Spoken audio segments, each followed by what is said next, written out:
In the small town of Willow Creek, nestled deep in a valley where fog clung to the ground like a shroud, people whispered about the woods. They said the trees hid something tall, faceless, and wrong. Kids called it Slenderman, a name passed down in hushed tones at sleepovers, but no one knew where it came from. Most thought it was just a story. Emma, a curious 16-year-old with a knack for adventure, didn't believe in ghost stories. Not until the night she wandered too far into the pines. It was late October, and the air was cold enough to sting Emma's cheeks. She'd heard the rumors. Kids who went into the woods at night didn't always come back. But her best friend Mia had dared her to explore the old trail by the creek. "Prove it's just a story," Mia had said, laughing. Emma wasn't one to back down. So, with her phone's flashlight and a shaky grin, she stepped into the forest. The trail was quiet, too quiet. No birds, no wind, just the crunch of leaves under Emma's sneakers. The fog grew thicker, curling around her like fingers. She checked her phone. No signal.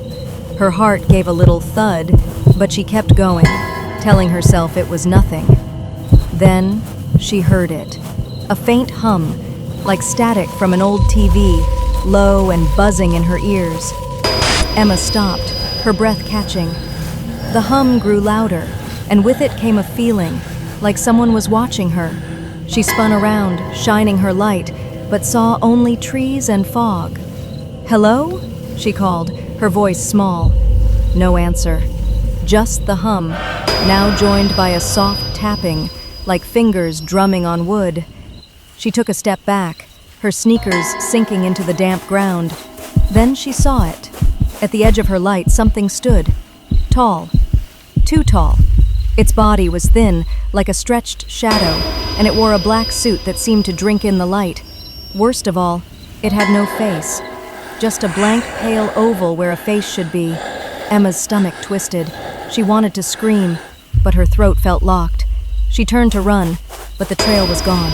The trees seemed to shift, closing in around her. The hum was now a roar in her head, drowning out her thoughts. She stumbled forward, branches scratching her arms, her phone slipping from her sweaty hands. It hit the ground, the light flickering out. Darkness swallowed her. Emma's heart pounded as she pushed through the underbrush. The tapping was closer now, joined by a whisper. Her name, spoken in a voice that wasn't human. "Emma," it hissed, slithering through the fog. She tripped, falling hard onto the cold earth. Her hands scrambled in the dirt, and she felt something grab her ankle. Long, cold fingers, impossibly thin. She screamed, kicking free, and crawled toward a faint light in the distance. It was the creek, its water glinting under the moon. She staggered to her feet, lungs burning, and ran toward it. The whispering grew louder, joined by a sickening crack, like branches snapping, or bones. She didn't look back. She couldn't. The creek was her only hope. She splashed through the shallow water, the cold biting her legs. The hum was deafening now, vibrating in her skull. She glanced back, just once, and saw him. Slenderman stood at the creek's edge, his faceless head tilted, as if studying her. His arms stretched, growing longer, reaching across the water. Emma reached the other side, her legs shaking.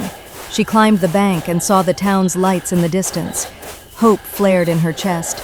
She ran, the hum fading slightly, the whispers growing faint. But as she reached the edge of the woods, she felt it again, that cold, watching presence. She turned, and there he was, standing just beyond the trees, motionless, his blank face fixed on her. Emma made it home, locking the door behind her. She didn't sleep that night. The hum lingered in her ears, faint, but there. The next day, she told Mia, but Mia laughed it off. "You're imagining things," she said. Emma didn't argue. She didn't go back to the woods either. But sometimes, at night, she'd look out her window and see a shadow in the fog, tall, thin, and faceless, just standing there, waiting. No one in Willow Creek talked about the woods after that. Emma never told the full story, but the town noticed she wasn't the same. And on foggy nights, when the air grew still, some swore they heard a hum and saw a shadow that shouldn't be there.